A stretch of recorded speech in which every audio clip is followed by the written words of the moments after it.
ओम शांति। ओम शांति।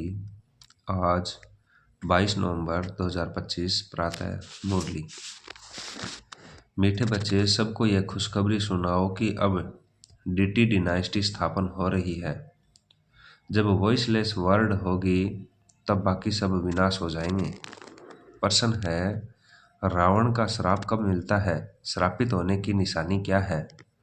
उत्तर है, जब तुम देह अभिमानी बनते हो तब रावण का श्राप मिल जाता है। श्रापित आत्माएं कंगाल विकारी बन जाती हैं, नीचे उतरती जाती हैं। अब बाप से वर्षा लेने के लिए देही अभिमानी बनना है, अपनी दृष्टिवर्ती को पावन बनाना है। ओम शांति। रूहानी बाप बैठ रूहानी बच्चों को 84 जन्मों की कहानी सुनाते हैं। यह तो समझते हो सभी तो 84 जन्म नहीं लेते होंगे।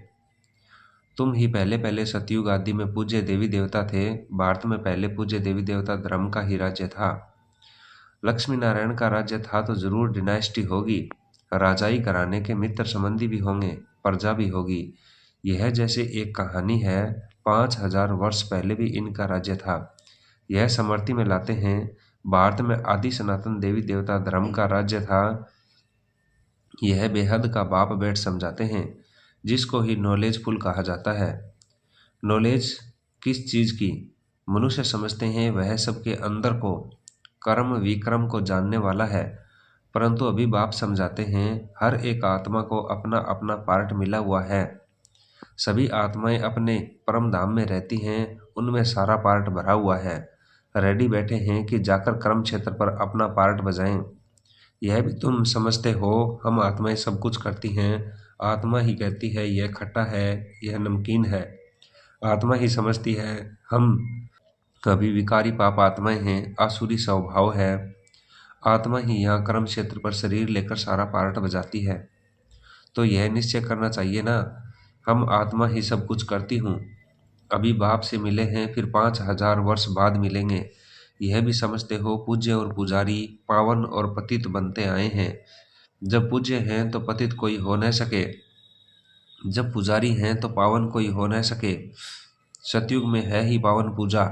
जब द्वापर से रावण राज्य शुरू होता है तब सभी पतित पुजारी बनते हैं। शिव बाबा कहते हैं, देखो शंकराचार्य भी मेरा पुजारी है, मेरे को पूजते हैं ना। शिव का चित्र कोई के पास हीरे का, कोई के पास सोने का, कोई के पास चांदी का होता है। अब जो पूजा करते हैं उस पुजारी को पूज्य तो कह नहीं सकते। सारी दुनिया में इस समय पूज्य एक भी हो नहीं सकता। पूज्य पवित्र होते हैं, फिर अपवित्र बनते हैं, पवित्र होते हैं। नई दुनिया में पवित्र ही पूजे जाते हैं। जैसे कुमारी जब पवित्र है तो पूजने लायक है, अपवित्र बनती है तो फिर सबके आगे सिर झुकाना पड़ता है। पूजा की कितनी सामग्री है। कहाँ भी प्रदर्शनी म्यूजियम आदि खोलते हो तो ऊपर में त्रिमूर्ति शिव जरूर चाहिए, नीचे में यह लक्ष्मी नारायण एम ऑब्जेक्ट है। हम यह पूज्य देवी देवता धर्म की स्थापना कर रहे हैं, वहाँ फिर कोई और धर्म नहीं रहता। तुम समझा सकते हो, प्रदर्शनी में तो भाषण आदि कर नहीं सकेंगे। समझाने के लिए फिर अलग प्रबंध होना चाहिए। मुख्य बात ही यह है, हम भारतवासियों को खुशखबरी सुनाते हैं। हम यह राज्य स्थापन कर रहे हैं। यह डीटी डिनाइस्टी थी, अब नहीं है, फिर से इनकी स्थापना होनी है और सब विनाश हो जाएंगे। सतयुग में जब यह धर्म था तो अनेक धर्म थे, नहीं। अब यह अनेक धर्म मिलकर एक हो जाएं, वह तो हो न सके। वह आते ही एक दो के पिछाड़ी हैं और वर्दी को पाते रहते हैं। पहला आदि सनातन देवी देवता धर्म प्राय लोप है। कोई भी नहीं जो अपने को देवी देवता धर्म का कहला सके। इनको ही कहा जाता है विशेष वर्ल्ड। तुम कह सकते हो हम आपको खुशखबरी सुनाते हैं, शिव बाबा वॉइसलेस वर्ल्ड स्थापन कर रहे हैं। हम प्रजापिता ब्रह्मा की संतान ब्रह्मा कुमार कुमारियां हैं ना। पहले पहले तो हम भाई भाई हैं, फिर रचना होती है तो जरूर भाई बहन बनेंगे। सब कहते हैं हम बाबा हम आपके बच्चे हैं, तो भाई बहन की क्रिमिनल आई जा न सके। यह अंतिम जन्म पवित्र बनना है, तब ही पवित्र विश्व के मालिक बन सकेंगे। तुम जानते हो गति सदगति दाता है ही एक बाप।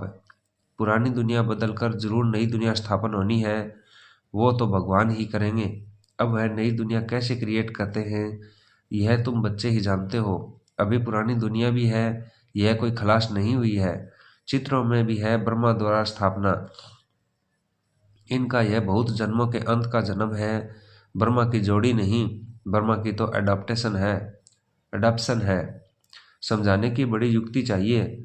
शिव बाबा ब्रह्मा में प्रवेश कर हमको अपना बनाते हैं। शरीर में प्रवेश करें तब तो कहें, हे आत्मा तुम हमारे बच्चे हो। आत्माएं तो हैं ही, फिर ब्रह्मा द्वारा सृष्टि रची जाएगी तो जरूर ब्रह्म कुमार कुमारियां होंगे ना, तो बहन भाई हो गए। दूसरी दृष्टि निकल जाती है। हम शिव बाबा से पावन बनने का वर्षा लेते हैं। रावण से हमको श्राप मिलता है। अभी हम देही अभिमानी बनते हैं तो बाप से वर्षा मिलता है। देह अभिमानी बनने से रावण का श्राप मिलता है। श्राप मिलने से नीचे उतरते जाते हैं। अभी भारत श्रापित है ना। भारत को इतना कंगाल विकारी किसने बनाया? कोई का तो श्राप है ना। यह है रावण रूपी माया का श्राप। हर वर्ष रावण को जलाते हैं तो जरूर दुश्मन है ना। धर्म में ही ताकत होती है। अभी हम देवता धर्म के बनते हैं। बाबा नए धर्म की स्थापना करने निमित्त हैं। कितनी ताकत वाला धर्म स्थापन करते हैं। हम बाबा से ताकत लेते हैं, सारे विश्व पर विजय पाते हैं। याद की यात्रा से ही ताकत मिलती है और विक्रम विनाश होते हैं। तो यह भी एक बीती लिख देनी चाहिए। हम खुशखबरी सुनाते हैं। अब इस धर्म की स्थापना हो रही है जिसको ही हेवन स्वर्ग कहते हैं। ऐसे बड़े बड़े अक्षरों में लिख दो। बाबा राय देते हैं सबसे मुख्य है यह। अब आदि सनातन देवी देवता धर्म की स्थापना हो रही है। प्रजापिता ब्रह्मा भी बैठा है। हम प्रजापिता ब्रह्म कुमार कुमारियां श्रीमत पर यह कार्य कर रहे हैं। ब्रह्मा की मत नहीं, श्रीमत है ही परमपिता परमात्मा शिव की, जो सबका बाप है। बाप ही एक धर्म की स्थापना, अनेक धर्मों का विनाश करते हैं। राजयोग सिख यह बनते हैं, हम भी यह बन रहे हैं। हमने बेहद का संन्यास किया है क्योंकि जानते हैं यह पुरानी दुनिया भस्म हो जानी है। जैसे हद का बाप नया घर बनाते हैं, फिर पुराने से मम तो मिट जाता है। बाप कहते हैं यह पुरानी दुनिया खत्म होनी है। अब तुम्हारे लिए नई दुनिया स्थापन कर रहे हैं। तुम पढ़ते ही हो नई दुनिया के लिए। अनेक धर्मों का विनाश, एक धर्म की स्थापना संगम पर ही होती है। लड़ाई लगेगी, नेचुरल कैलेमिटीज भी आएंगी। सतयुग में जब इनका राज्य था तो और कोई धर्म थे नहीं। बाकी सब कहाँ थे? यह नॉलेज बुद्धि में रखनी है। ऐसे नहीं, यह नॉलेज बुद्धि में रखते दूसरा काम नहीं करते हैं। कितने ख्यालात रखते हैं। चिट्ठियाँ लिखना, पढ़ना, मकान का ख्याल करना, तो भी बाप को याद करता रहता हूँ। बाप को याद न करें तो विक्रम कैसे विनाश होंगे। अभी तुम बच्चों को ज्ञान मिला है। तुम आधा कल्प के लिए पूज्य बन रहे हो। आधा कल्प है पुजारी, तमो प्रधान, फिर आधा कल्प पूज्य सतो प्रधान होते हो। आत्मा परमपिता परमात्मा से योग लगाने से ही पारस बनती है। याद करते करते आयरन एज से गोल्डन एज में चली जाएगी। पतित पावन एक को ही कहा जाता है। आगे चल तुम्हारा आवाज निकलेगा। यह तो सब धर्मों के लिए है। तुम कहते भी हो, बाप कहते हैं कि पतित पावन मैं ही हूँ, मुझे याद करो तो तुम पावन बन जाएंगे। बाकी सब हिसाब किताब चूक तो कर जाएंगे। कहाँ भी पूछते हो तो पूछ सकते हो। सतयुग में होते ही थोड़े हैं। अभी तो अनेक धर्म हैं, जरूर हिसाब किताब चूक तो कर फिर ऐसा बनेंगे। जैसे थे डिटेल में क्यों जाएं, जानते हैं हर एक अपना अपना पार्ट आकर बजाएंगे। अभी सबको वापस जाना है क्योंकि यह सब सतयुग में थे ही नहीं। बाप आते ही हैं एक धर्म की स्थापना, अनेक धर्मों का विनाश करने। अब नई दुनिया की स्थापना हो रही है, फिर सतयुग जरूर आएगा, चक्कर जरूर फिरेगा। टू मच ख्यालात में न जाएं। मूल बात हम सतो प्रधान बनेंगे तो ऊंच पद पाएंगे। कुमारियों को तो इसमें लग जाना है। कुमारी की कमाई माँ बाप नहीं खाते हैं, परंतु आजकल भूखे हो गए हैं तो कुमारियों को भी कमाना पड़ता है। तुम समझते हो अब पवित्र दुनिया का मालिक बनना है। हम राजयोगी हैं, बाप से वर्षा जरूर लेना है। अभी तुम पांडव सेना के बने हो। अभी सर्विस करते हुए भी यह ख्याल रखना है हम जाकर सबको रास्ता बताएं। जितना करेंगे उतना ऊंच पद पाएंगे। बाबा से पूछ सकते हैं इस हालत में मर जाएं तो हमको क्या पद मिलेगा। बाबा झट बता देंगे। सर्विस नहीं करते हो इसलिए साधारण घर में जाकर जन्म लेंगे फिर आकर ज्ञान लेवें सो तो मुश्किल है, क्योंकि छोटा बच्चा इतना ज्ञान तो उठा नहीं सकता। समझो बाकी 2-3 वर्ष रहते हैं तो क्या पढ़ सकेंगे। बाबा बता देंगे तुम कोई क्षत्रिय कुल में जाकर जन्म लेंगे, पिछाड़ी में करके डबल ताज मिलेगा। स्वर्ग का फूल सुख पा नहीं सकेंगे, जो फुल सर्विस करेंगे पढ़ेंगे वही फुल सुख पाएंगे। नंबरवार पुरुषार्थ अनुसार यही फुरना रखा है, अभी नहीं बनेंगे तो कलब कलब नहीं बनेंगे। हर एक अपने को जान सकते हैं हम कितने मार्क्स से पास होंगे, सब जान जाते हैं फिर कहा जाता है भावी। अंदर में दुख होगा ना, बैठे बैठे हमको क्या हो गया, बैठे बैठे मनुष्य मर भी जाते हैं। इसलिए बाप कहते हैं सुस्ती मत रहो, मत करो, पुरुषार्थ कर पतित से पावन बनते रहो, रास्ता बताते रहो।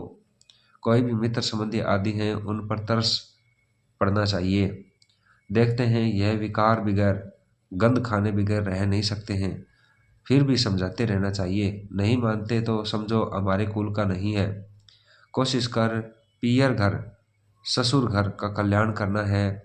ऐसी भी चलन न हो जो कहें यह तो हमसे बात भी नहीं करते, मुख मोड़ दिया है।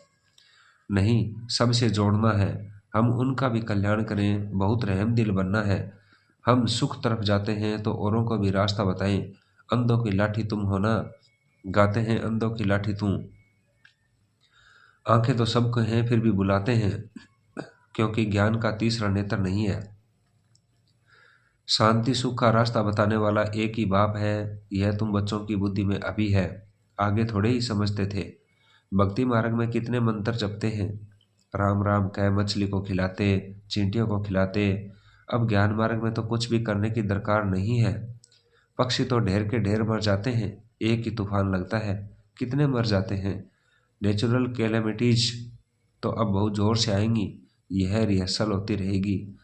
यह सब विनाश तो होना ही है, अंदर में आत्मा है। अब हम स्वर्ग में जाएंगे, वहां अपने फर्स्ट क्लास महल बनाएंगे, जैसे क्लब पहले बनाए हैं।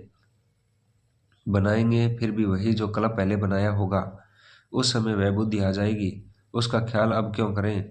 इससे तो बाप की याद में रहें, याद की यात्रा को नहीं भूलो। महल तो बनेंगे ही क्लब पहले मिसल, परंतु अभी याद की यात्रा में तोड़ निभाना है और बहुत खुशी में रहना है कि हमको बाप, टीचर, गुरु, सतगुरु मिला है। इस खुशी में तो रोमांच खड़े हो जाने चाहिए। तुम जानते हो हम आए ही हैं अमरपुरी का मालिक बनने। यह खुशी स्थायी रहनी चाहिए, यहाँ रहेगी तब फिर 21 जन्म वह स्थायी हो जाएगी। बहुतों को याद कराते रहेंगे तो अपनी भी याद बढ़ेगी, फिर आदत पड़ जाएगी। जानते हैं इस पवित्र दुनिया को आग लगनी है, तुम ब्राह्मण ही हो जिनको यह ख्याल है। इतनी सारी दुनिया खत्म हो जाएगी। सतयुग में यह कुछ भी मालूम नहीं पड़ेगा, अभी अंत है। तुम याद के लिए पुरुषार्थ कर रहे हो, अच्छा। मीठे मीठे शिकले दे बच्चों प्रति माता पिता बाप दादा का याद प्यार और गुड मॉर्निंग। रूहानी बाप की रूहानी बच्चों को नमस्ते। धारणा के लिए मुख्य सार, पतित से पावन बनने के पुरुषार्थ में सुस्ती नहीं करनी है। कोई भी मित्र संबंधी आदि हैं उन पर तरस रख समझाना है, छोड़ नहीं देना है। ऐसी चरण नहीं रखनी है जो कोई कहे कि इन्होंने तो मुंह मोड़ लिया है। रहम दिल बन सबका कल्याण करना है और सब ख्यालात छोड़ एक बाप की याद में रहना है। वरदान है सत्यता, स्वच्छता और निर्भयता के आधार से प्रत्यक्षता करने वाले रमता योगी भव है। परमात्म प्रत्यक्षता का आधार सत्यता है और सत्यता का आधार स्वच्छता व निर्भयता है। यदि किसी भी प्रकार की अस्वस्थता अर्थात सच्चाई सफाई की कमी है या अपने ही तमोगुणी संस्कारों पर विजय बनने में, संस्कार मिलाने में या विश्व सेवा के क्षेत्र में अपने सिद्धांतों को सिद्ध करने में भय है तो प्रत्यक्षता नहीं हो सकती। इसलिए सत्यता और निर्भयता को धारण कर एक ही धुन में मस्त रहने वाले अरमता योगी सहज राजयोगी बनो तो सहज ही अंतिम प्रत्यक्षता होगी। स्लोगन है बेहद की दृष्टि वर्ती ही यूनिटी का आधार है, इसलिए हद में नहीं आओ। अव्यक्ति सारे अशरीरी व विदेही स्थिति का अभ्यास बढ़ाओ। अशरीरी बनना वॉइसलेस वायरलेस सेट है, वॉइसलेस बनना ही वायरलेस सेट की सेटिंग है। जरा भी अंश के भी अंश मात्र विकार वायरलेस के सेट को बेकार कर देगा। इसलिए अब कर्म बंधनी से कर्म योगी बनो। अनेक बंधनों से मुक्त एक बाप के संबंध में समझो तो सदा एवरेडी रहेंगे। चेक करो अंदर कोई भी विकार छुपा हुआ तो नहीं है। ओम शांति। ओम शांति।